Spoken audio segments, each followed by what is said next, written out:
What's up everybody, welcome back to the channel. In this video I'll be telling you guys how to navigate through the Brevo dashboard. For that the process is very simple. The link will be in the description below for the brevo.com.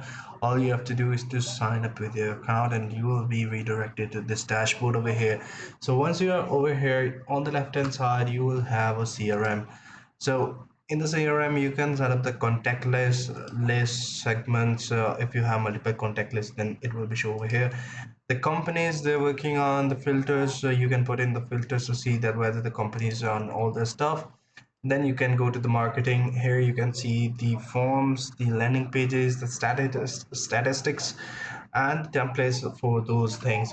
For that, templates can be for the email, for the sending and receiving of the messages and all that stuff, but you have to create those. For the landing pages you have to upgrade your plan in order to use those. For the automations, click on the automation tab and then you will see different automation.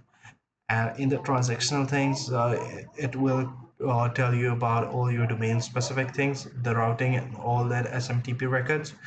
And then you can go to the statistics. It will show you statistics of all this thing, but it should be verified beforehand. So in the conversation part you can contact with your contacts and all that stuff.